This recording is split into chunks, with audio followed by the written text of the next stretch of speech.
Welcome to Hong Kong. We've come here to go on the Celebrity Millennium and do a 17-night cruise from Hong Kong through Taiwan, through Nagasaki, Japan, through Korea, and then on to China. This is where it all starts, in bustling Hong Kong. They've got a pretty flash cruise terminal here in Hong Kong. This used to be the Kai Tak airport. That's the one that the planes came in real low over the city and landed right in the middle of the harbour here. And that's now where the boats take off from. Hong Kong harbour is always pretty spectacular because there's always so many ships in the harbour. But today the mist and the smog make it quite eerie. So we're settled into our lovely little cabin here on the Celebrity Millennium, ready for 17 days of cruising. And we've been on a few of these cruises before, but never to these countries in Asia, so we're ready for it. And so we say farewell to Hong Kong. This city is pretty special at night with all of its lights. Just look at the size of those apartment buildings over there. So many of them. And the harbour just glows with all of the light. Next stop, Taiwan.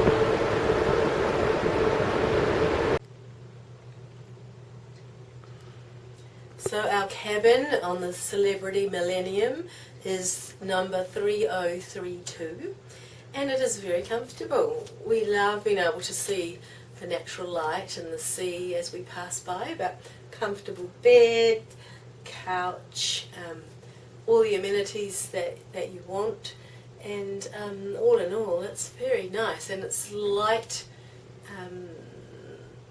wood veneer makes it feel bigger, and with a lot of mirrors. And every day you get some little friends to greet you. And if you aren't too busy, you can actually watch television, but there really isn't a lot of time. But there's plenty of space, there's even a fridge, and the amenities are very clean and fresh and nicely presented. And plenty of room too, eh? Plenty of room, certainly don't feel squashed at all. And there's always lots to do, especially on the sea days. You get your Celebrity Today, which lists all the different activities that are going on. And so today we might go and hear the captain telling us about the boat, have a look through the galley, which will be interesting. There's watches for sale. We're going to do some putting in the Gulf. Maybe go to some improvisation comedy training. That would be good. Kathy's singing in the choir. There's just so much we could do. You certainly are not bored when you're on the Celebrity Millennium. And if you want to, you can lounge by the pool or take a spa. Very nice. Everything is dependent on the little golden orb in the sky, which when it comes out, that's where you want to be. What do you reckon? It's lovely and warm. Very nice.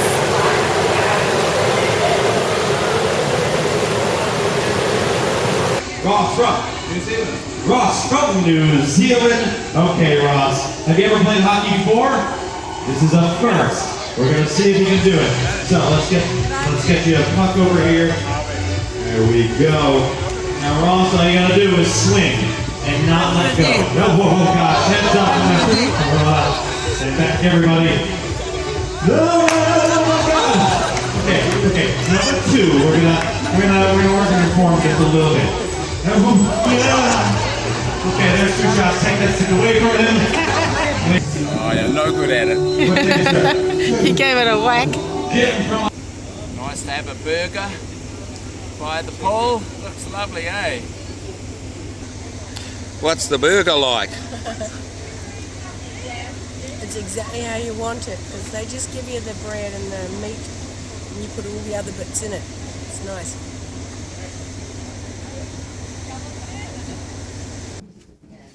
Most of the time we take the stairs, we need the exercise. It's hard work sometimes going up 11 flights of stairs, but I reckon it's worth it because then we can eat more of the good food.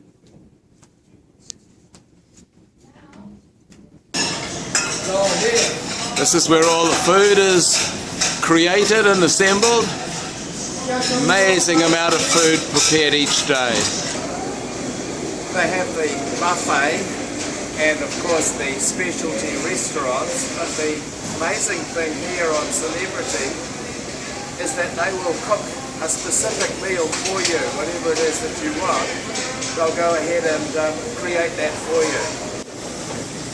And they only use the very freshest of ingredients. Everything's created fresh every day. And there's just so much lovely food. And lots of it's healthy. You never go hungry on this ship. And they'll cook it to order too. Beautiful. Lovely roasts. Fresh bread every day. And lots of beautiful desserts. Look at all that chocolate. And if we want to, we can go to the restaurant and have some fine dining. What have you got there? Yeah, well, this is short ribs beef, and it should be good. It will just fall apart. Look at this. Just beautiful. About the taste. And, velvety feel. Lovely. You can even have lobster. Look at this. Yeah. Beautiful. And baked Alaska for dessert. And with all that lovely food, you've got to do lots and lots of exercise. Try and keep fit, work it all off, so you can eat more.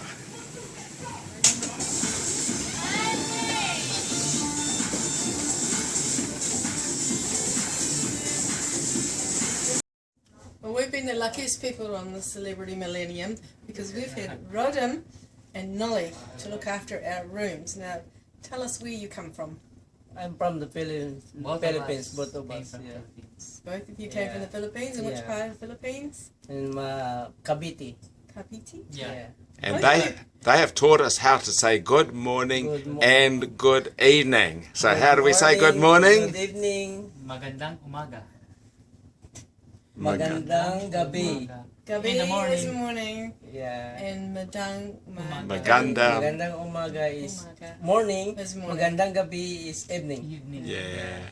And these two young men work very hard. At home they leave family and come for how many months? Like 6 months. 6 months? Yeah, And probably 8 months? Wow. They leave their Home family. away I know from Rodham's home. got a little boy that he has left behind. Yeah. His mum looks after him. Yeah. So we are very thankful. Thank Yeah, you. thank you Yeah, very thank you very much. much. our pleasure. Salamat. Salamat po. Salamat. Yeah. So here are some of the activities that we've done on board the Celebrity Millennium. There's just so much that you could do, and this is just a snapshot of some of them.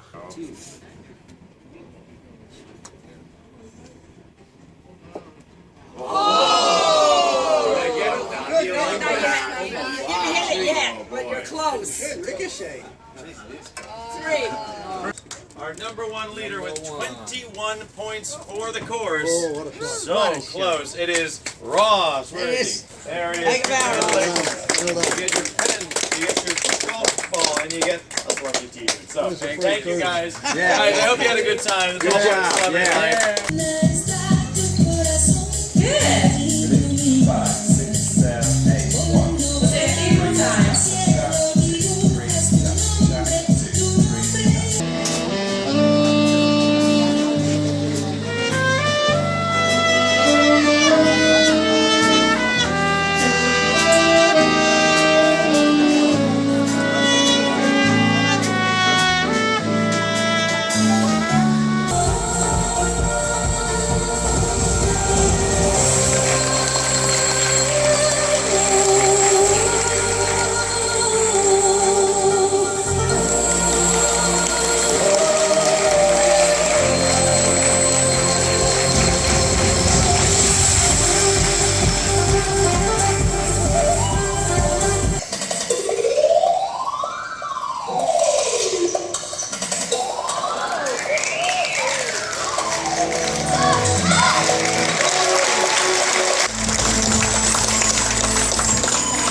selfie. Oh, you're doing it yourself! That's good! They would not, but it's pointed the wrong way.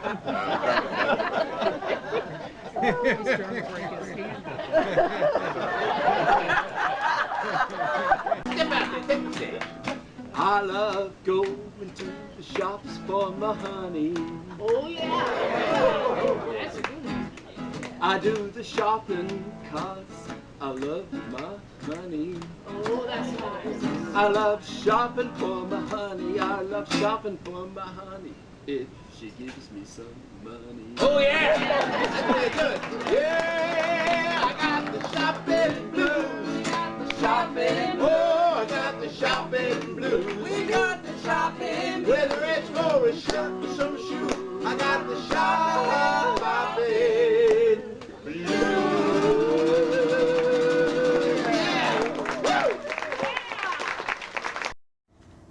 You can go to seminars about all sorts of things like setting goals.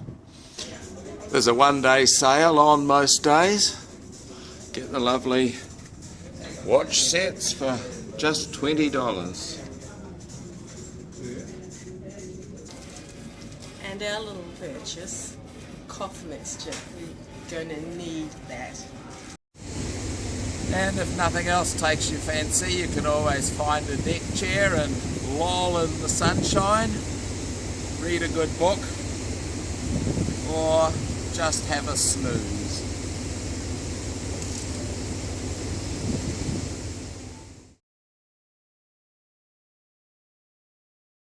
And now welcome to the Republic of China, Taiwan, previously known as Formosa. And this is Kaohsiung. Kaohsiung is the major port of Taiwan, city of about 2.77 million people. Previously it was just a little fishing village, but now it's a major port. They had the World Games in Kaohsiung in 2009, and this is their stadium and they're very proud of it.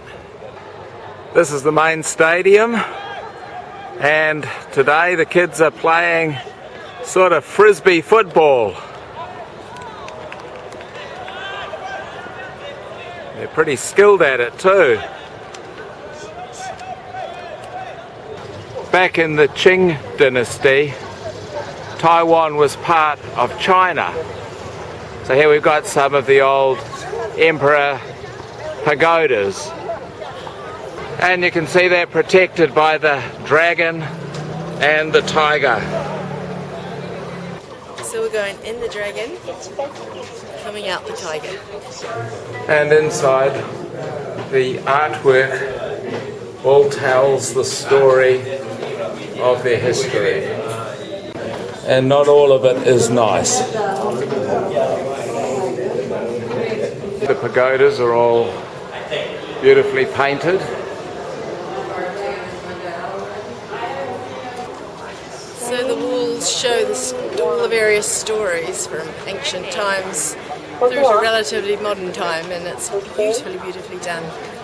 For many years after the Qing dynasty, China was taken over by Japan, and that only stopped at the Second World War in 1945. And that formed the Republic of China. And then in 1949, Chiang Kai-shek was banished from China, and he settled here and set up what is known as the Republic of China, as separate from the People's Republic of China. Back in time, this area was rice paddies, but gradually it's been changed into a lake where they have dragon boats, and it's called Lotus Lake, and you can see the lotus plants here. They haven't had any rain for months, so it's pretty dry at the moment. Lotus Lake. So here we have the old, and in the distance the new, the modern Taiwan. This temple is a mixture of Taoism and Buddhism.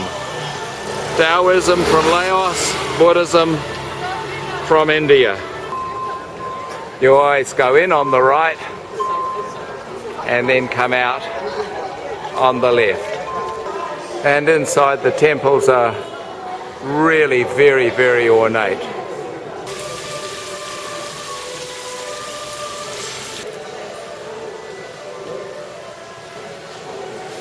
Quite different to what we are used to, isn't it? And look at all the gold up there on the roof. This is the highest ranked god, and they throw these little bits of wood down to try and get what they wish for.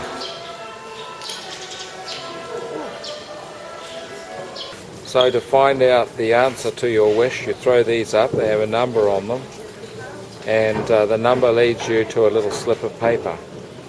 You pay for it here, and this here is money that gets burnt up, and these are offerings that you give to the gods.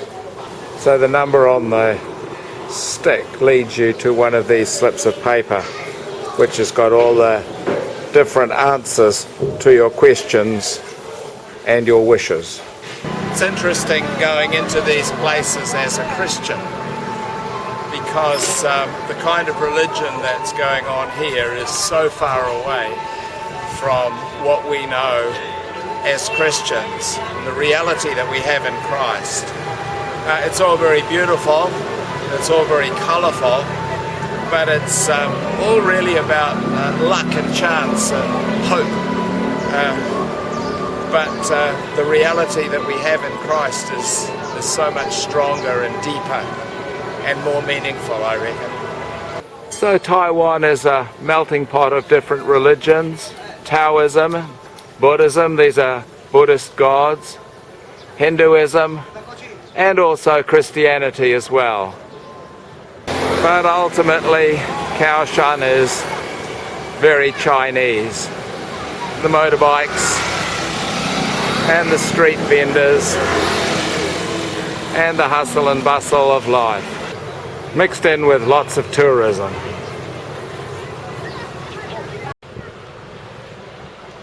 Kaohsiung used to be a fishing village, but after 1949, when it became the Republic, it became a centre of manufacturing rather than of the simple lifestyle, and it became a major port.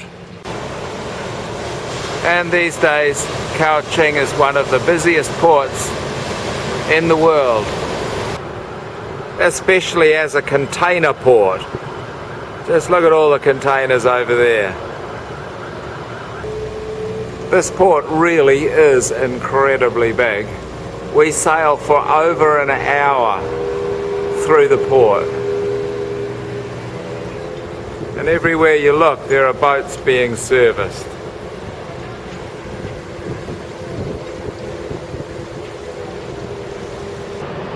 And containers being unloaded. Shipping just as far as the eye can see. Quite incredible. Now we're going to take a ferry and have a bit of a look around the old port.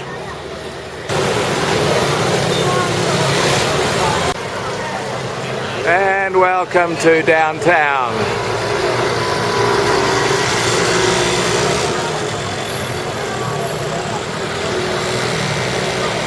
People everywhere. Lots of variety, isn't there, at the fish market?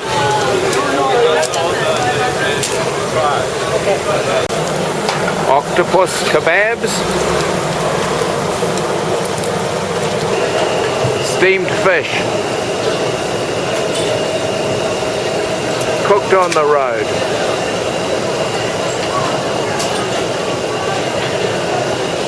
Sea snails. Apparently they're delicious. And some bigger ones too.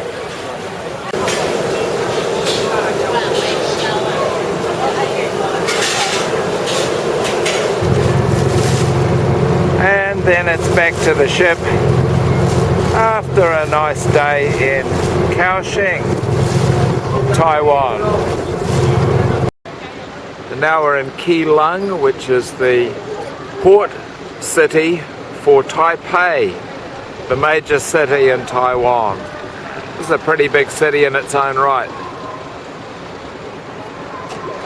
All of the population in Taiwan is right on the edge of the water because the mountains rise up very steeply from the edge of the islands.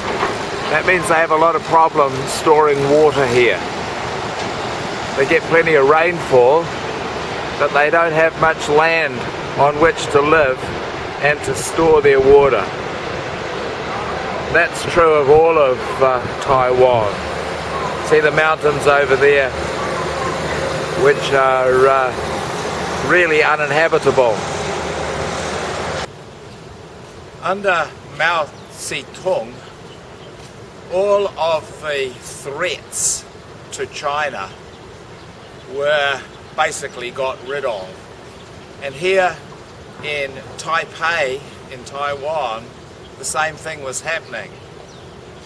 But the people rebelled, and right here, this is now called Peace Park, the people rebelled against this Chinese dictatorship. There was a big fight and 20,000 people died.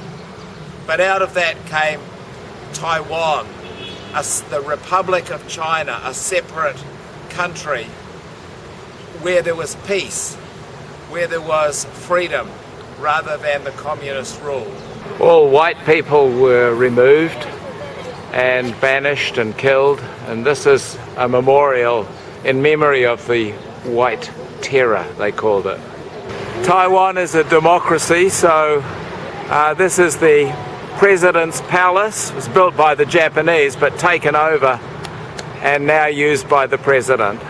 And here we have the Chiang Kai-shek Memorial. He was the general that was expelled from China and became the national leader here in Taiwan. And here he is, the great general, Chiang Kai-shek. He ruled this place with a rod of iron. He died in 1975. And then after that, the people recognized that they really did need to have democracy rather than control by somebody like this. Early on he was devoted to the Communist Party, but gradually he became disenfranchised with that, and then he devoted his life to destroying the Communist Party, and of course that didn't go down very well with Mao Zedong and all the communists. So that led to his expulsion from the party, and then of course coming here to Taiwan as its leader. And being great friends with Western leaders like Roosevelt and Churchill didn't ingratiate him much either with the communist leaders, nor did his love of Western luxury things like the Cadillac. The tipping point was when those 20,000 people died at that rally, and so in 1949 he became the first president of Taiwan. And Kai-shek, he loved to spend. He got most of the gold and lots of the artwork from China, and he certainly had a good time. He was a great man, a hard man, but his legacy lives on in this nation today.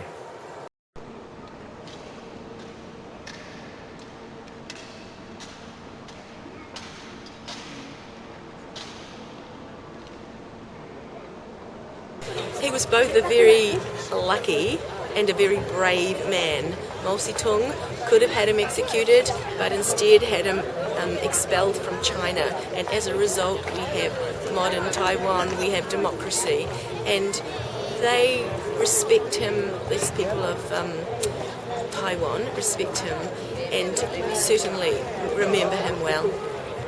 And the memorial for Chiang Kai-shek is placed here in the centre of Taipei in amongst these beautiful grounds. They've certainly done his memory a lot of justice. So So this is a Mongolian barbecue. You choose all your ingredients that you want, then you bring it over to them, and he cooks it for you.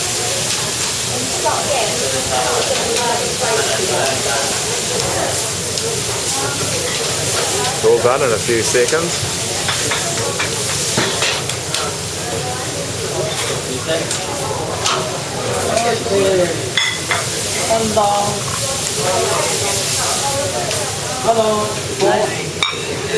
There you go. Now we're going to the Confucius temple. Bit different to the other ones. This is a place of learning. There's a whole lot of children doing just that. And you should always be asking questions to develop your knowledge.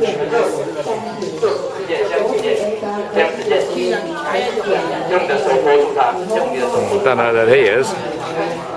That fella's lost concentration.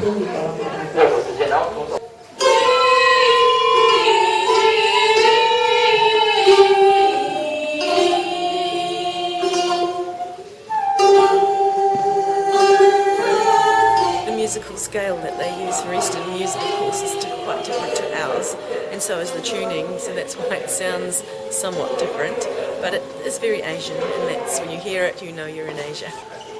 And Confucius teaching isn't really a religion, it's a philosophy, and it's all about respect and love and acceptance, forgiveness and matters of the heart, so that we interrelate with others in a really good and positive way.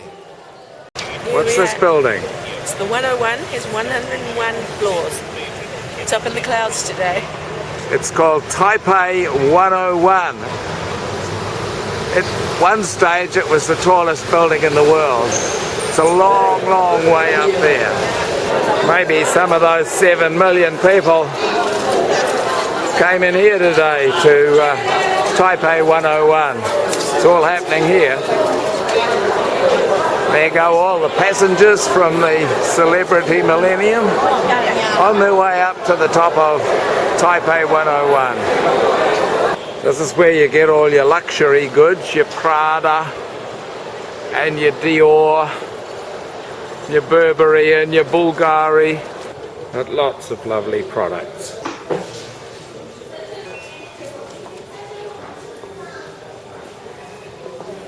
And of course in Asia you've got to try the dumplings, and everybody really loves them. Look at this. Of course you can get any kind of food you like, but dumplings are number one. Taipei is the capital of Taiwan, and it's a modern, clean, safe, nice city, and it's got a population of around 7 million people. Not all here today because it's raining and it's a Sunday, but a pretty big city, all right.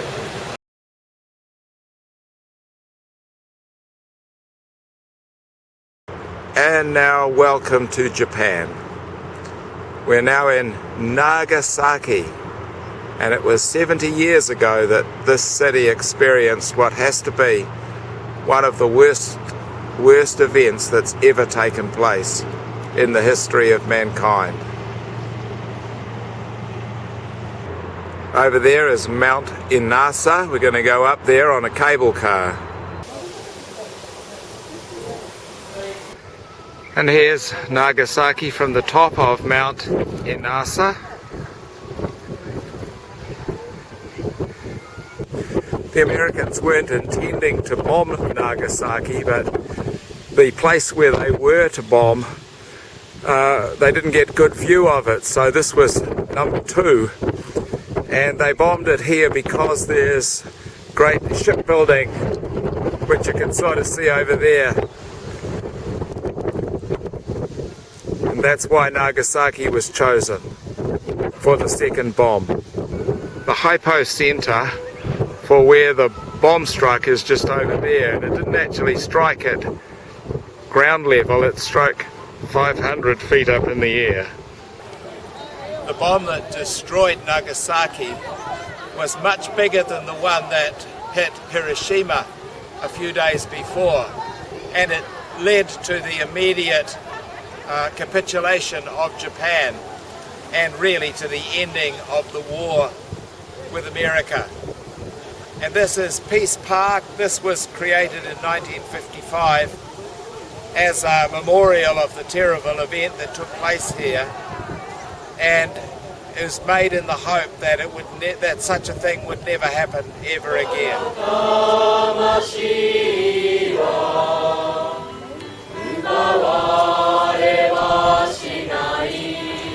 The hand pointing upward signifies the direction the bomb came from, and the hand pointing to the side signifies the way forward together, the way of peace.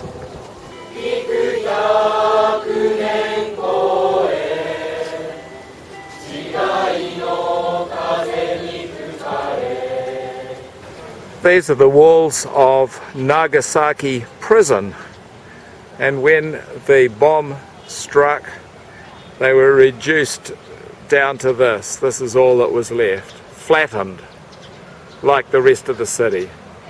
And this is the contribution from New Zealand to Peace Park.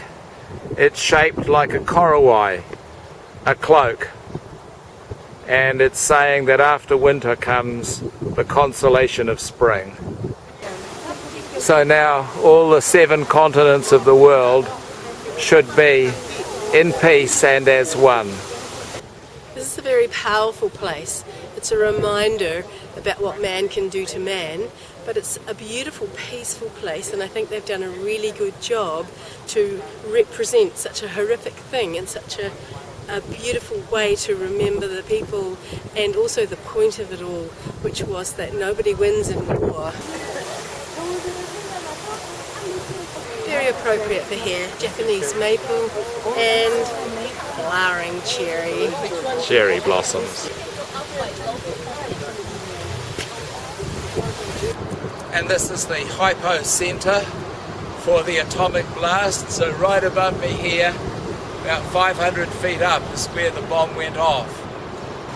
And initially about 70,000 people died, but then over the next day or two 170,000 people died, which is pretty much 3/4 of the population of Nagasaki at the time.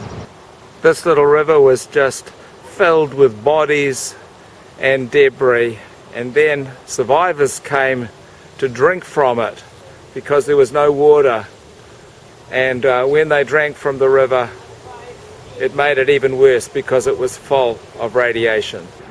Nagasaki was just a little fishing port 500 odd years ago when the Portuguese came here, and they brought Christianity to Japan, and Nagasaki became a very Christian center. This is part of the cathedral that was demolished during the bomb, and around here 9 out of 10 people were Christians, and of course they lost their lives in the war, in the bombing as well. The bombing of Nagasaki wasn't actually a random thing. Many things had been happening within Japan during World War II, which was causing all sorts of suffering around the world. But what the bombing has done was it finished World War II. It allowed mankind to stop and sort it out, but to think about the effects of war, the effects of destruction, of atomic warfare, and the devastating consequences of that. And as a result, today there are people fighting out there to stop any more of this happening. Here we have a Shinto shrine, and they believe in an invisible God, and when you want something you first of all cleanse yourself, then you bow, then you clap hands to get the God's attention, and then you make your request. That's Shintoism. So the 9th of August 1945 was a pretty important date for Nagasaki and for the world. But this place has a lot of rainfall, and the Radiation has been washed away. City has been rebuilt, and today it's a city of 400,000 people, a modern, bustling and prosperous city. It's been a privilege to come here and learn about its awful history, but it does give hope for the future that such things should never happen again.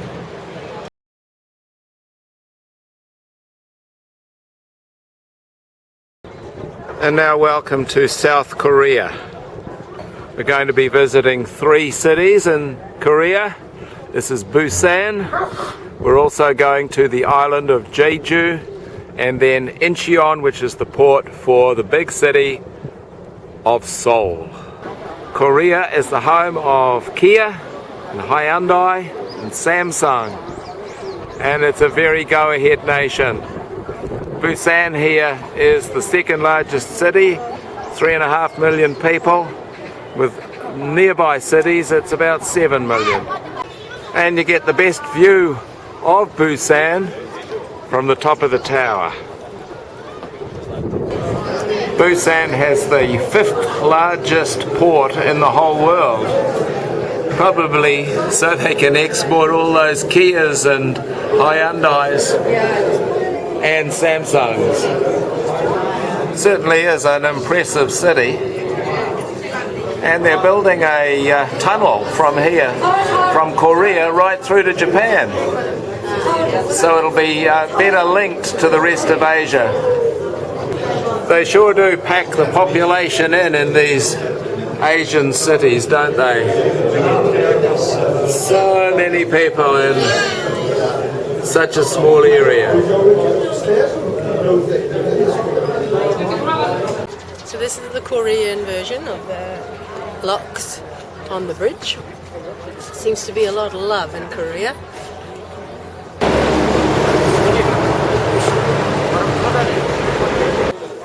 In the markets they group things together, so if you want to buy some socks, you come to this place. Just look at the number of socks. Seafood is very important here in Korea. They have lots and lots of it. This whole building's a fish market. Incredible number of fish shops. Fish for sale just as far as the eye can see.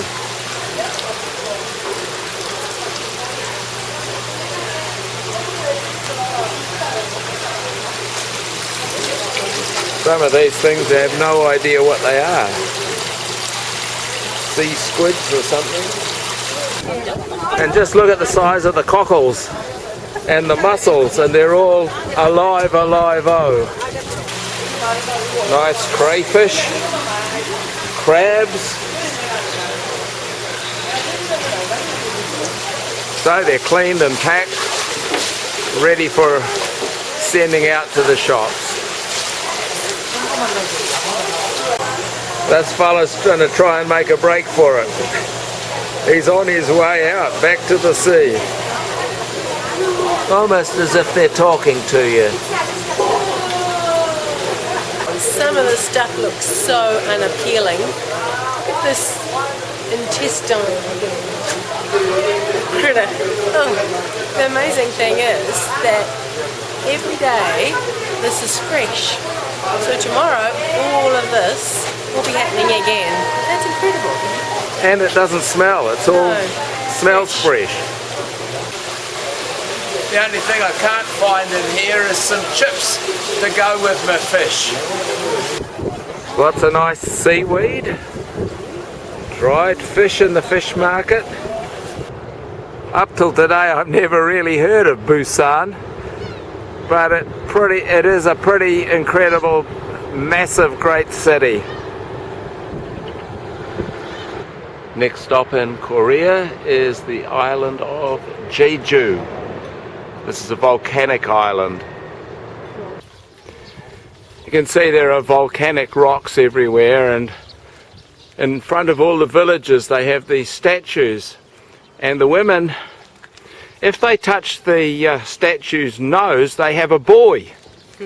And if they touch the statue's ear, they have a girl. So this will be very, very interesting to see what happens here. Oh! It's a boy. It's going to be a boy. When will this happen? Wait and see. This is a 500-year-old village. You can see they use the volcanic rocks with mud to make the walls of the houses, and they put straw on top. They have to replace the roofs every couple of years because they have a lot of typhoons. And they use a recycling system. This here is the toilet, and you go in here like this and crouch down, goes in there, and this bit here is where the pigs go.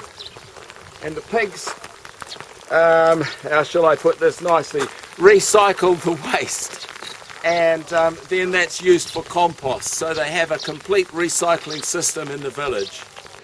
So the way of life in these old Jeju villages has remained pretty much unchanged for the last 500 years. Over here's their temple, and here they've tried to create a nice garden. So it's good to come to a place which is living history. So much of the East is wanting to be like the West. But here, they've just celebrated who they are, they've continued in their traditions, and they've just added modern conveniences to it to make it more comfortable for them in this current lifestyle. But basically, they're living as they were 500 years ago. Jeju has a population of 600,000, but it's the major tourist spot for the whole of Korea, and it has millions of tourists coming here, mainly from China. And it has an abundance of rocks, volcanic rocks, of rain, of wind, and it's a very naturally healthy place to live. And that's why the tourists flock here. They like the fresh, clean air and the nice, pristine environment. And the big question is, as she goes past here, whether she'll touch the ear to balance it up. Have a girl as well as a boy. Can't reach, you reckon? Yeah.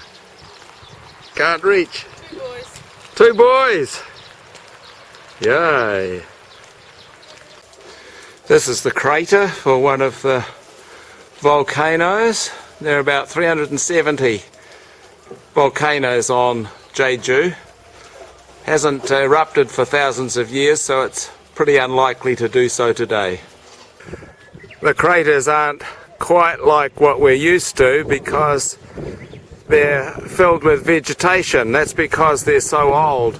Trees have had time to grow here and fill them up, and there's all sorts of different wildlife in there. And as you look out into the distance, you can see other volcanic cones. This island of Jeju certainly reveals its volcanic origins. Jeju is probably most famous for its woman divers. They can stay underwater for 2.5 minutes, and they keep diving right through into their 90s. We're now in Seoul, Korea, the big city, a city of 20 million people. This is South Gate in the center of the city, and it's very orderly, but very, very modern and industrialized. And we're going into the old markets to do some bargaining, see what it's like. You can buy just about anything in these markets. You have to haggle a bit, but with the rain today in Seoul, it's not very pleasant, so I don't think they'll be getting much of our money. Still, a good experience to see how other people live and how other people buy things. So we're having a Korean lunch. Don't ask me what half the things are, but that's some beef and some lamb, I think. Mix it all up. Nice. And this is the street to be seen in Seoul. All the boutique shops and shoppers. People from New Zealand come here rather leisurely because of the rain. And you can get lots of lovely Korean crafts, fans, and beautiful pottery. Beautiful clothes, traditional clothes.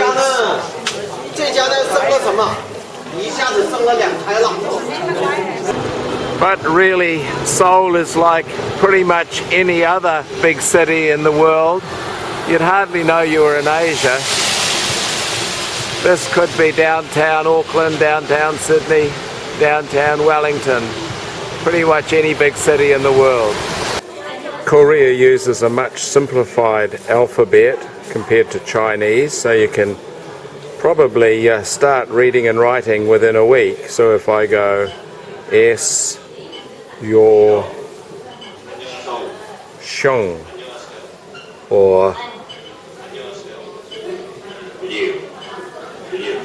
Ryu. So I'm into speaking Korean pretty quickly. T, E, Tong. Children doing their crafts.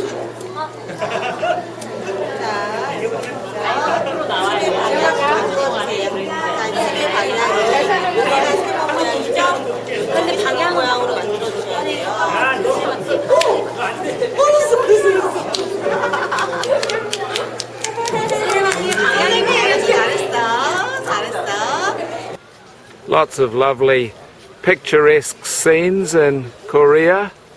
Over there in the distance is what's known as the Blue House, which is where the President of Korea lives, equivalent to the White House.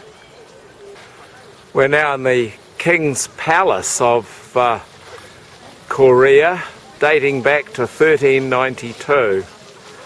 And this place is a bit like the Forbidden City in China, because it's a massive complex. There are countless buildings and courtyards and temples and significant buildings like this one over here.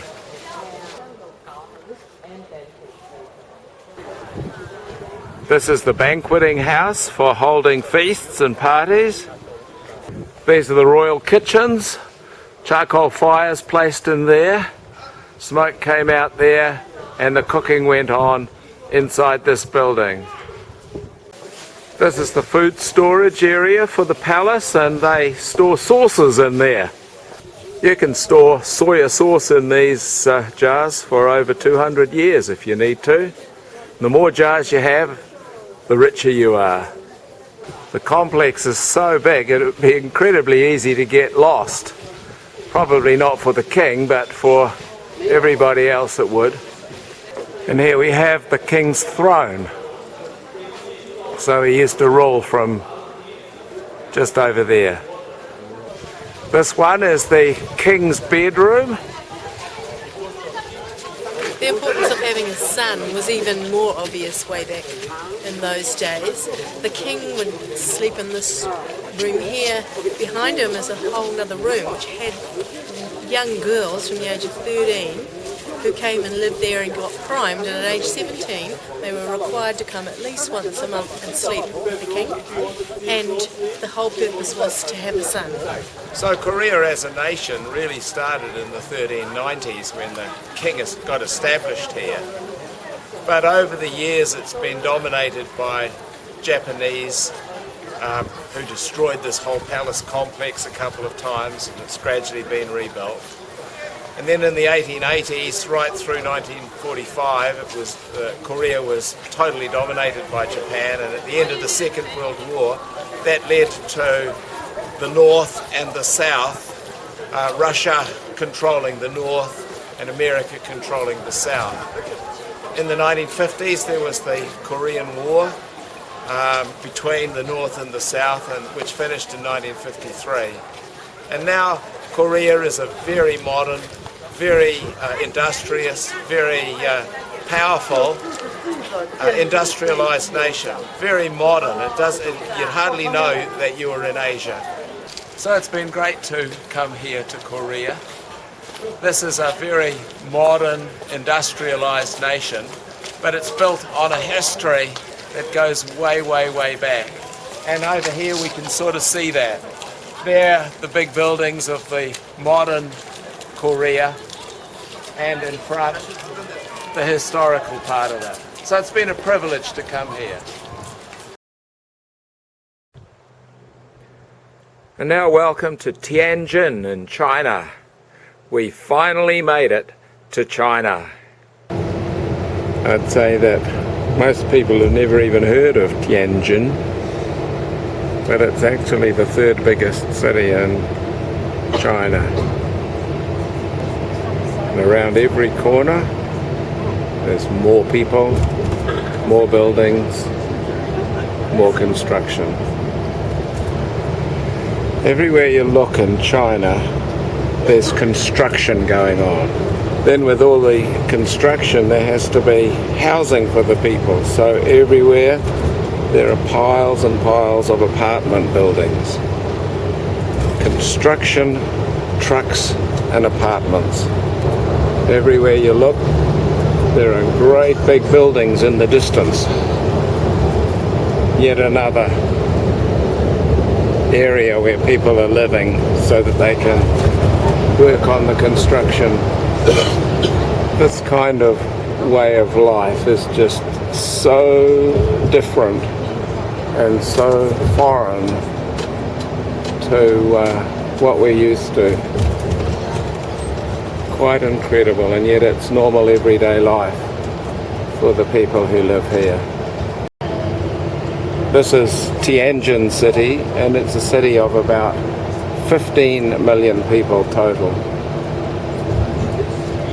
I suppose they've all got to live somewhere.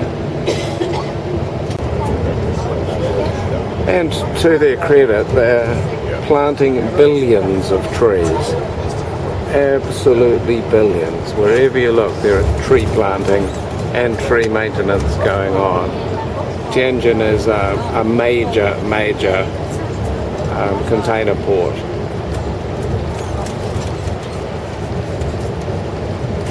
So we will drive now for half an hour at this port with containers piled up on both sides, and how far back they go, who knows. It just goes on and on. And here we have downtown Tianjin and its traffic.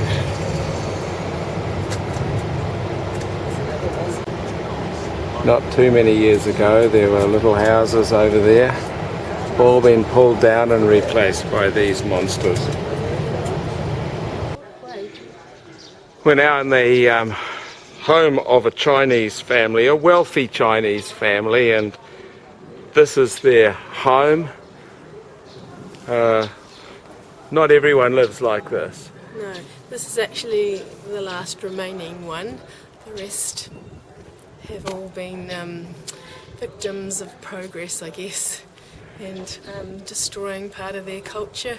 But it's good that this is still here, and you can get a glimpse into what life was like. And the symbol of being rich is a cabbage. So they have a cabbage at the front door of the house. Buddhism is the main religion still in China, although it's probably overtaken by construction. But the wealthy would have a Buddhist temple as part of their house. So this certainly isn't how most people live, especially the farmers. This is how the wealthy would live. Everything changed, of course, in Mao's time, because rich people weren't to be tolerated. So in the 1950s, it was really the beginning of trying to solve problems of wealth, and anybody in power was put under observation and ultimately charged, and in this case the whole of the governing people of this area were put on trial and executed. So while they've done a great job in preserving an example of a rich person's house, it's a rather sad story because it didn't pay to be rich in the long run. And these days China has seemed to have turned full circle on that. And with construction everywhere and growth and development, it's a whole different nation to what it was back then. What strikes me so much about China is that even though there is so much construction and so much trying to copy the West, it's all been done in a Chinese way so that it's independent of the West. So you can't buy things with dollars. Nobody speaks English. People are everywhere and they're just going about their business, doing their thing, and really we are irrelevant. In this little complex here, they've tried to retain a bit of their past culture, but it certainly is something that is being lost very, very rapidly. So a whole complex like this, which is really a recreation of how life was in the past, has become very, very rare. Everything is about building of the new at the expense of the old. Here we have a typical Chinese meal in China. Good. 10 courses. Heaven only knows what some of them are, but some of them are rather nice. And some of them are challenging. They just keep coming.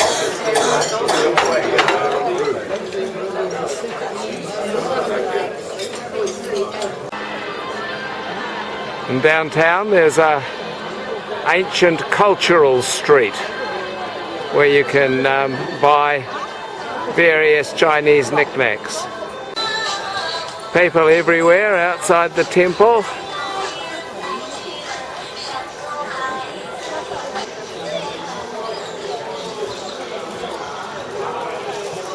And a bit of the history of China chases you as you go through the markets. Obviously China is up and up. There is no doubt about that. You can see it in the big cities, you see it all around the world. But what makes me sad is to see the countryside being converted into these big cities. And there seems to be total disregard for the environment. There are chimneys with emissions coming out. There are thousands and thousands of cars with all of their emissions. There is pollution. Everything is dirty, and you just wonder whether they're going to regret all this industrialization in 3 or 4 generations' time, and then have to try and claw back the environment.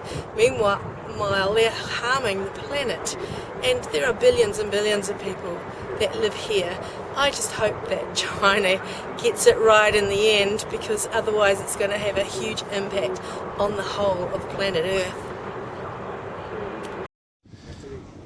Well, we made it to Busan, which is the container port for the big city of Shanghai, China. Why did I tell you I was going to Shanghai?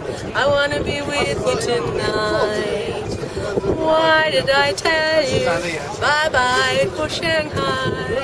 I'm allergic to rice. Yes, welcome to historic Shanghai. This city, one of the biggest cities in the world, has had a pretty rough history.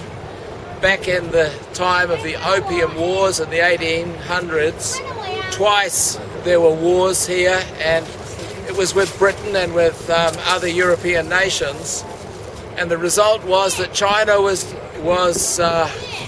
lost, effectively, and Shanghai was forced to become an open city so that trade in opium and other goods could take place with Europe.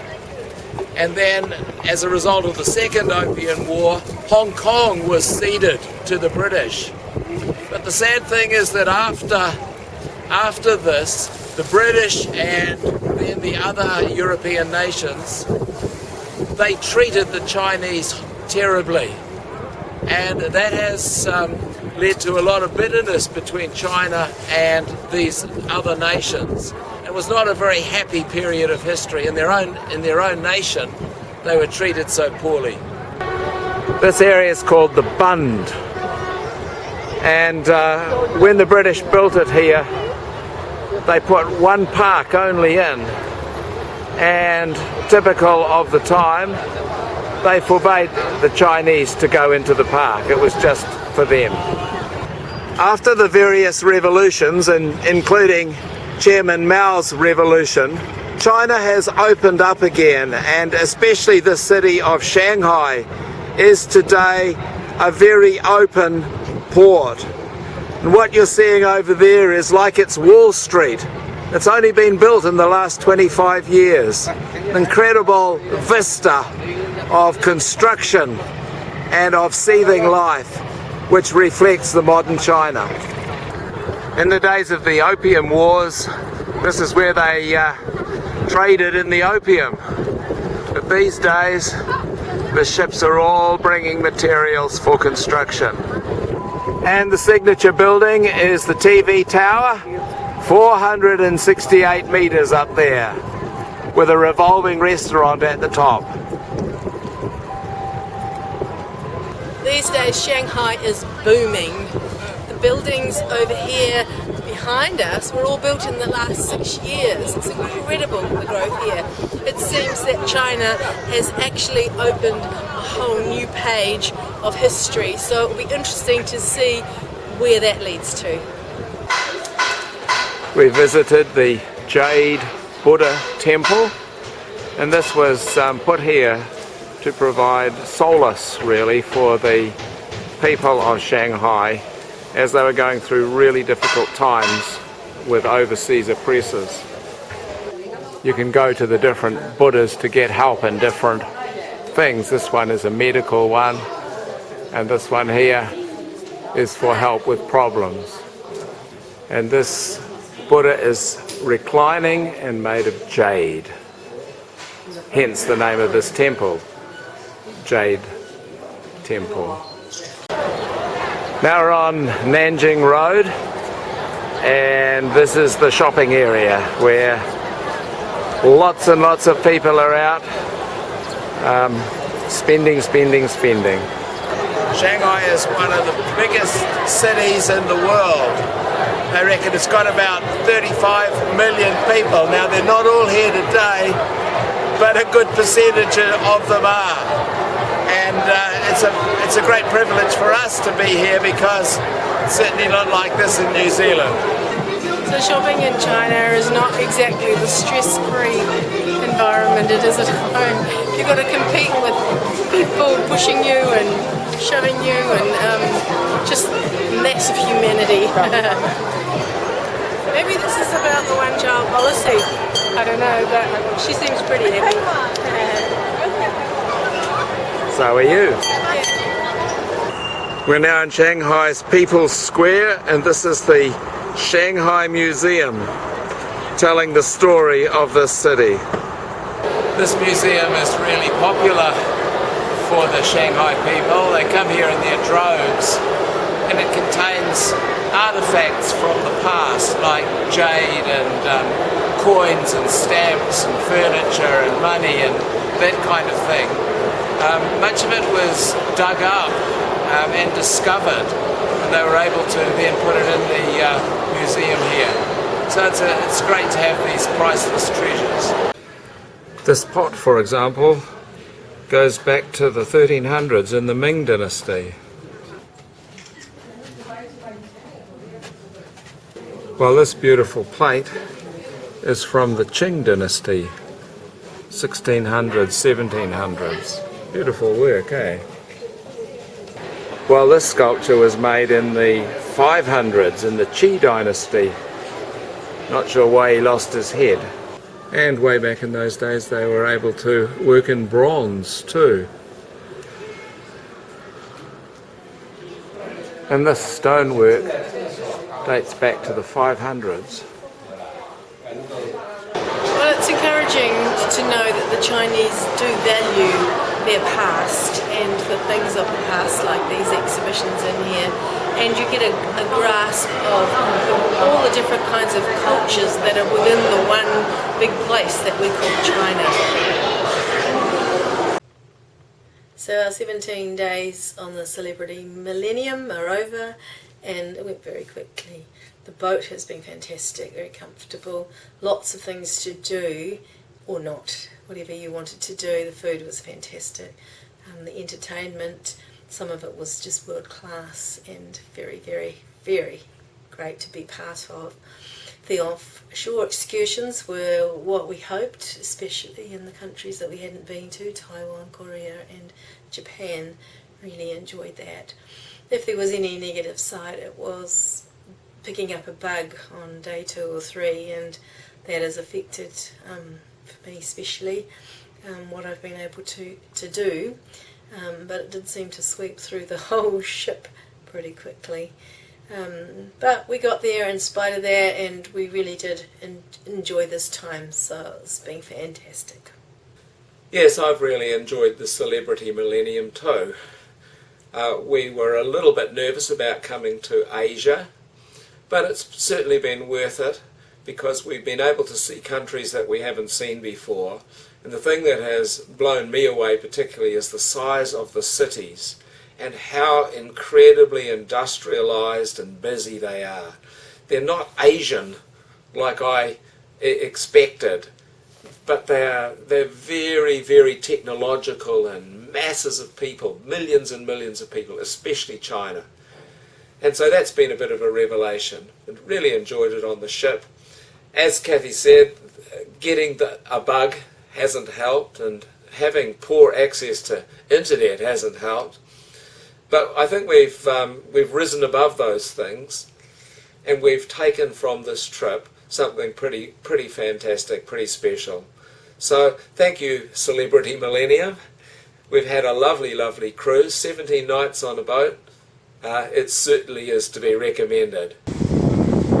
And so the sun sets for the Celebrity Millennium, and we complete a pretty wonderful cruise through Asia.